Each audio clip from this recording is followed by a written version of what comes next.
अब beauty corner में आप पाएंगे home decor and art effects, god idols, wall piece, metal art and wall clocks, flower pots and artificial flower plants, latest collection of crockery, stylish range of purse, toys section, packing items, hamper articles, fully air conditioned showroom, lift facility के साथ Vaid arena, first floor near Digambar Jain मंदिर, बालाघाट।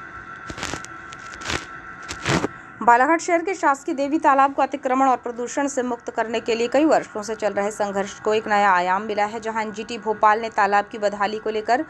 भोपाल में प्रस्तुत याचिकाकर्ताओं द्वारा प्रस्तुत की गई याचिका में 27 अप्रैल को अंतिम सुनवाई करते हुए कलेक्टर बालाघाट, मुख्य नगर पालिका अधिकारी, नगर परिषद बालाघाट और संभागीय वन अधिकारी बालाघाट को देवी तालाब से अतिक्रमण हटाकर संरक्षित करने के लिए कठोर आदेश पारित किए हैं। अंतिम आदेश में स्पष्ट कहा गया है कि संबंधित जिला मजिस्ट्रेट को निर्देश दिया जाता है कि वे वेटलैंड नियम 2017 की धारा 4 का कड़ाई से पालन करें और उसे लागू करें और ये सुनिश्चित करें कि प्रतिबंधित क्षेत्रों के संबंध में उचित सीमांकन, बाड़बंदी, संकेत पट्ट और चेतावनी पट्ट उपयुक्त स्थानों पर लगाए जाएं। नगर पालिका परिषद बालाघाट को निर्देश दिया जाता है कि वो देवी तालाब की सफाई, ठोस और प्लास्टिक कचरा डालने से रोकने और खरपतवारों को वैज्ञानिक तरीके से हटाने के लिए एक समय सीमाबद्ध योजना के तहत तत्काल कार्यवाही करें।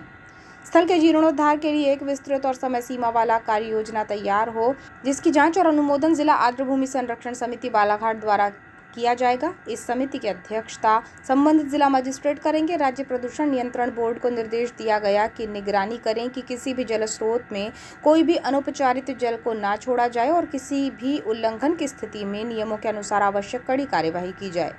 देवी तालाब के अतिक्रमण को लेकर दायर पुनर्विचार याचिका में किसी को भूमि का मालिकाना हक नहीं दिया गया है, जबकि शासकीय देवी तालाब की भूमि के कुल रकबे 16.14 एकड़ में से केवल 3 डिसमिल भूमि निजी है, जो शेष 16.11 एकड़ भूमि है वो शासकीय है। उच्च न्यायालय जबलपुर के आदेशों की तत्कालीन तहसीलदार बालाघाट के द्वारा की गई त्रुटिपूर्ण विवेचना के कारण निजी हक में दर्ज हुई है, जिसे सुधारने के लिए उच्च न्यायालय जबलपुर में जनहित याचिका दायर की गई है। इस पर अभी निर्णय विचाराधीन है। इस याचिका में याचिकाकर्ता द्वारा नाथ चौधरी ने बताया कि एनजीटी भोपाल के द्वारा पूर्व में भी आदेश जारी किए गए थे, लेकिन कलेक्टर बालाघाट और मुख्य नगर पालिका अधिकारी, नगर पालिका परिषद बालाघाट के द्वारा उन आदेशों का पालन नहीं किया गया। लेकिन अब 27 अप्रैल 2026 को एनजीटी भोपाल के द्वारा अंतिम आदेश पारित कर कलेक्टर बालाघाट और मुख्य नगर पालिका अधिकारी, नगर पालिका परिषद बालाघाट को आदेशित किया गया है कि देवी तालाब से अतिक्रमण हटाएं और प्रदूषण को समाप्त करें। यदि इनके द्वारा आदेश का पालन नहीं किया जाता तो इनके विरुद्ध माननीय न्यायाधिकरण के आदेशों की अवमानना का प्रकरण पंजीबद्ध किया जाएगा।